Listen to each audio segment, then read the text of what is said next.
Have you ever made a choice that split your life into before and after? One moment, you're standing on solid ground. The next, the floor gives way, and you're falling. Falling into a place where nothing makes sense anymore. Where the person staring back at you in the mirror feels like a stranger. That's where I found myself. That's where this story begins. My name is Layla Klein. I'm 37 years old. A single mom. A woman who thought she had it all figured out, until I didn't. Until one night unraveled everything. Let me take you back to where it started. Not the night everything changed, but the days leading up to it. The days when I still believed I was in control. When I still thought I was a good mom. A good person. Jake, my son, was 16 at the time. A teenager with a sharp tongue and a heart I wasn't sure I knew how to reach anymore. We used to be close. Back when he was little, when it was just the two of us against the world. But now? Now it felt like we were on opposite sides of a war neither of us wanted to fight. I was tired. Tired of the arguments. Tired of the silence. Tired of trying to be everything for everyone while feeling like I was nothing to anyone. Including myself. And then there was him. I'm not ready to say his name yet. Maybe I never will. But he was there. A presence I couldn't ignore. A mistake waiting to happen. This isn't just a story about infidelity. It's about the cracks in a life I thought was whole. It's about the choices we make when we're broken. And it's about the aftermath, the mess we're left to clean up when the dust settles. So, here we are. Me, telling you this. You, listening. And somewhere in the middle, the truth. Raw. Unflinching. Real. Let's begin. Let me tell you about Jake. My son.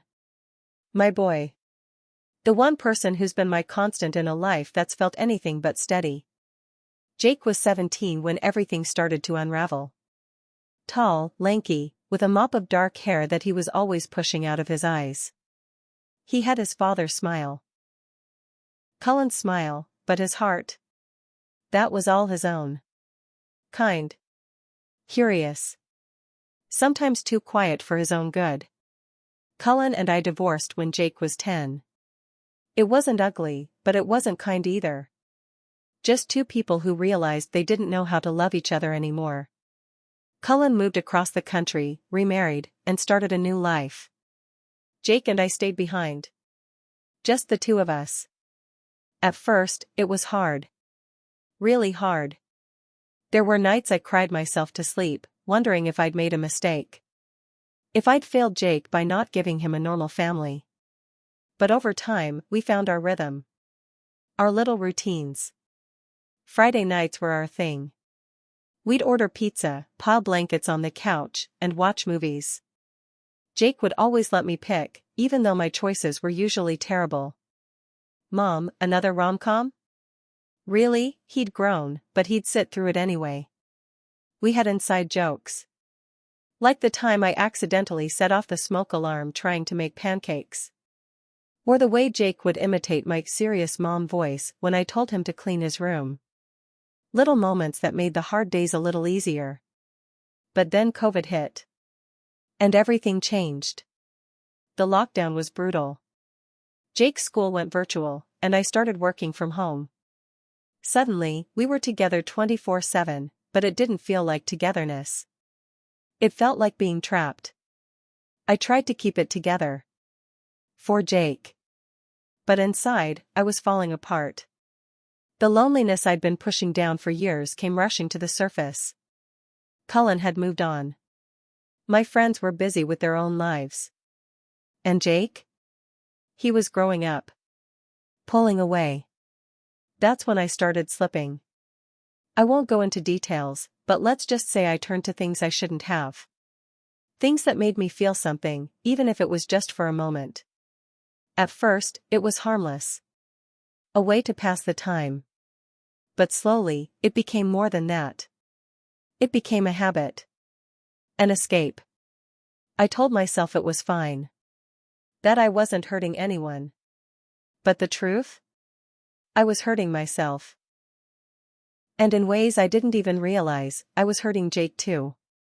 Because here's the thing about being a single mom, your kid becomes your everything. Your best friend. Your confidant. Your reason for getting out of bed in the morning. And that's not fair to them.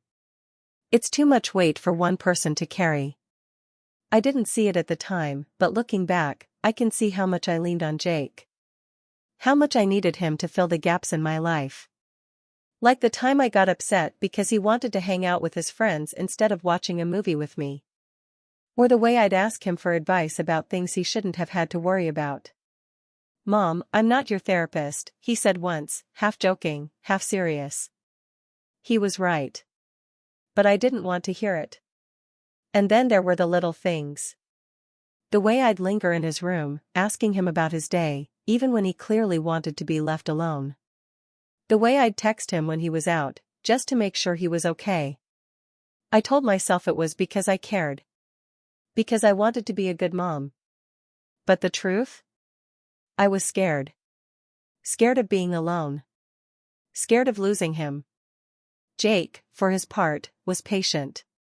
More patient than I deserved. He'd humor me, even when I could tell he was annoyed. But I could see the distance growing between us. The way he'd hesitate before answering my questions. The way he'd avoid eye contact when I asked him how he was feeling. I didn't know how to fix it. So I did what I always did, I pushed it down. Pretended everything was fine. But it wasn't fine. And deep down, I think I knew that. This was the calm before the storm. The fragile peace we clung to, even as the cracks grew wider. Little did I know, those cracks were about to split wide open. It started small. So small I almost didn't notice. Friday nights were still our thing. Pizza. Movies. The couch. But something felt different. Jake was quieter, more reserved. At first, I thought it was just teenage moodiness. But then I started noticing the little things. The way he'd sit closer to me than usual. The way his hand would brush against mine when he reached for the remote. The way he'd laugh a little too long at my jokes, his eyes lingering on me in a way that made my stomach twist. I told myself it was nothing. That I was imagining things. But deep down, I knew something was shifting. One night, we were watching a movie. Some action flick Jake had picked. He was lying on the couch, his head resting on my lap like he used to when he was little. I ran my fingers through his hair, the way I always did. But this time it felt different. He shifted slightly, his body pressing against mine in a way that made my breath catch. I froze, my hand stilling in his hair. "Mom," he murmured, his voice soft. "Yeah?" I replied, my throat dry. He didn't say anything else. Just looked up at me, his eyes searching mine. For what, I didn't know. But in that moment, I felt something I hadn't felt in years. Something I didn't want to name. I pulled away first.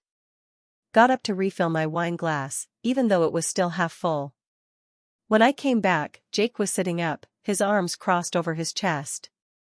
"You okay?" he asked, his tone casual. "Yeah," I lied. "Just tired." We finished the movie in silence. But the air between us felt charged, like the moment before a storm. That night, I couldn't sleep. I kept replaying the moment in my head. The way he'd looked at me. The way I'd felt. Guilt gnawed at me. This was my son. My child. How could I even think these things? But there was another part of me, a part one didn't want to acknowledge, that craved the attention. The closeness. For so long, I'd been invisible. To Cullen. To my friends. Even to Jake, in some ways. But in that moment, I felt seen. Wanted. It was wrong. I knew it was wrong. But knowing something and stopping it are two very different things. The next Friday, it happened again. We were on the couch, another movie playing. Jake's head was in my lap again, his body warm against mine. This time I didn't pull away. I let my fingers trail through his hair, my touch lingering longer than it should have. He shifted again, his body pressing closer. I felt it then, the unmistakable hardness against my thigh. My heart raced, my mind screaming at me to stop. But I didn't. Instead, I let my hand drift lower, my fingers brushing against his neck. He tensed, his breath hitching. "Mom," he whispered, his voice trembling. I didn't answer. Couldn't answer. My mind was a whirlwind of guilt and desire, each emotion battling for control. He sat up suddenly, his face flushed. I should go to bed," he stammered, avoiding my eyes. "Okay," I said softly, my voice barely above a whisper. He left the room quickly, his footsteps echoing down the hall. I sat there, my hands shaking, my mind racing. What had I done? But even as the guilt washed over me, there was a part of me that wanted more. A part that craved the connection, no matter how wrong it was. The seeds had been planted. And now, they were starting to grow. It was Friday again. Pizza. Movies. The couch. But this time everything felt different. The air was heavy, charged with something I couldn't name. Something I didn't want to name. Jake was quiet, his eyes glued to the screen. But I could feel the tension in his body, the way he shifted uncomfortably beside me. We were halfway through the movie when it happened. His hand brushed against mine, just like it had before. But this time, it wasn't an accident. His fingers lingered, tracing the edge of my palm. My heart raced, my mind screaming at me to stop. But I didn't. Instead, I took his hand. Slowly. Deliberately. And placed it on my chest. He froze, his breath catching. For a moment, neither of us moved. The only sound was the movie playing in the background, the dialogue a distant hum. "Mom," he whispered, his voice trembling. I didn't answer. Couldn't answer. My mind was a whirlwind of emotions, guilt, shame, desire. Each one battling for control. His hand stayed there, warm against my chest. I could feel his heart racing, or maybe it was mine. I couldn't tell anymore. Then, without thinking, I reached behind me. My fingers brushed against him, and I felt it, the unmistakable hardness. My stomach twisted, but I didn't pull away. Instead, I wrapped my hand around him, my touch tentative at first. He gasped, his body tensing. "Mom," he said again, his voice barely above a whisper. I didn't stop. Couldn't stop.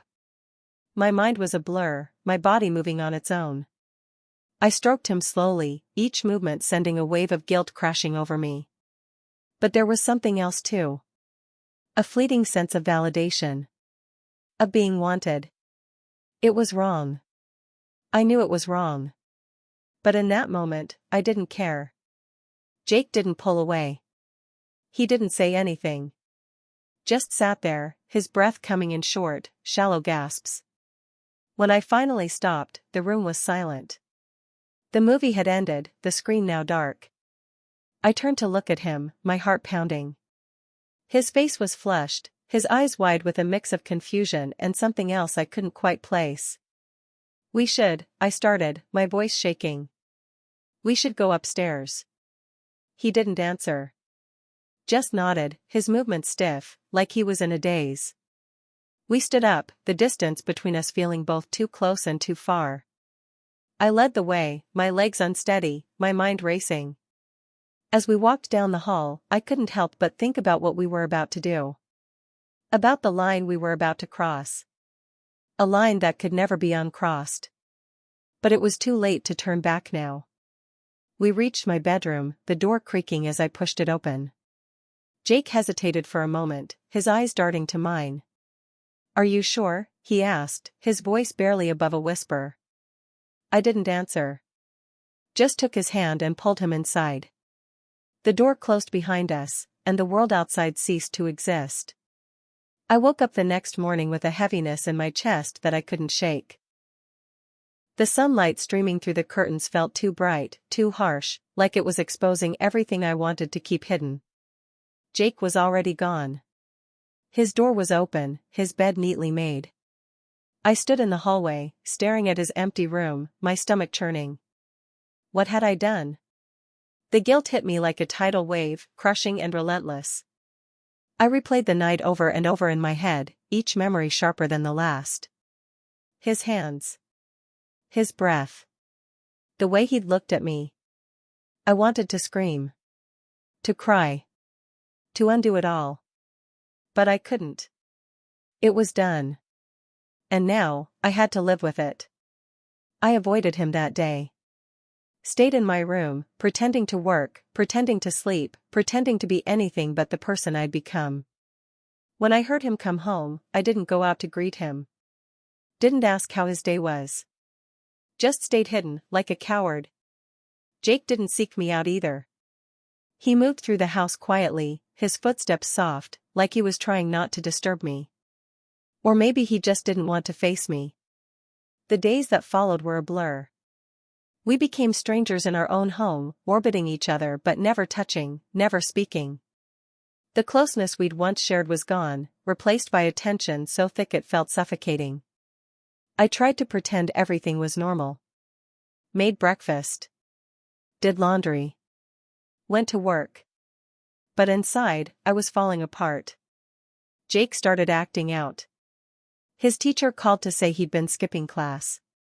His soccer coach said he'd been getting into fights. I wanted to talk to him, to ask him what was wrong, but how could I? How could I fix him when I was the one who'd broken us? Andy noticed the change in me. Of course she did. She'd been my best friend for years, the one person who could always see through my lies. "Layla, what's going on?" she asked one afternoon, her voice gentle but firm.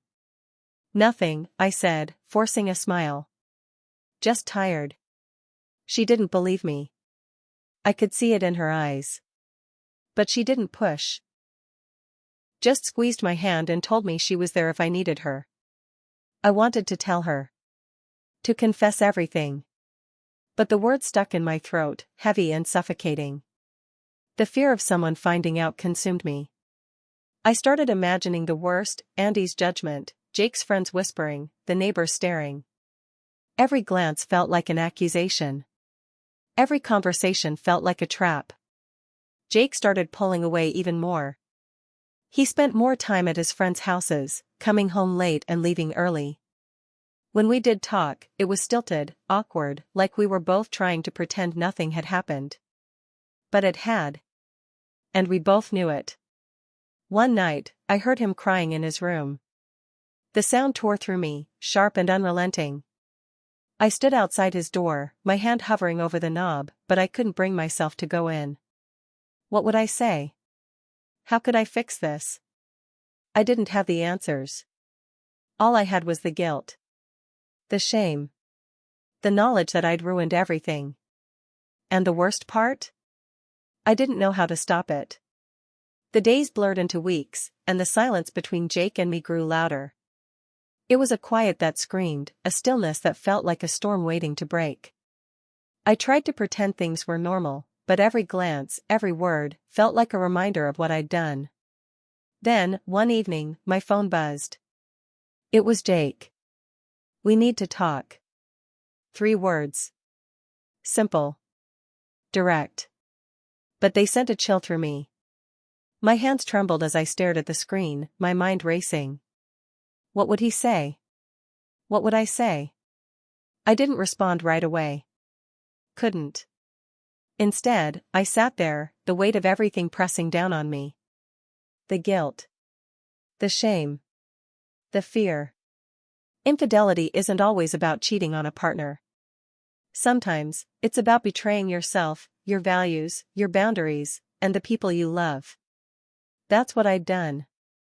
I'd crossed a line I never thought I would, and now, there was no going back. Jake's text was a reminder that this wasn't over. That the consequences of my actions were just beginning to unfold. What would I do if he wanted to talk about it? If he wanted answers I didn't have? I didn't know. All I knew was that I couldn't keep running. But for now, the screen stayed dark. The conversation left hanging.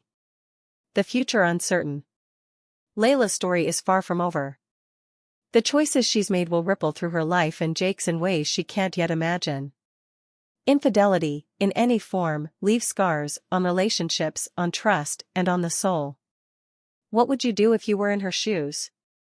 How would you face the consequences of crossing a line that can never be uncrossed? Let me know in the comments below. If this story resonated with you, don't forget to like, share, and subscribe for more raw and real stories. Life is messy, complicated, and often painful, but it's in these moments that we find our strength. And if you've ever faced a similar situation, I'd love to hear your thoughts. Let's start a conversation. Because sometimes, the hardest stories to tell are the ones we need to hear the most.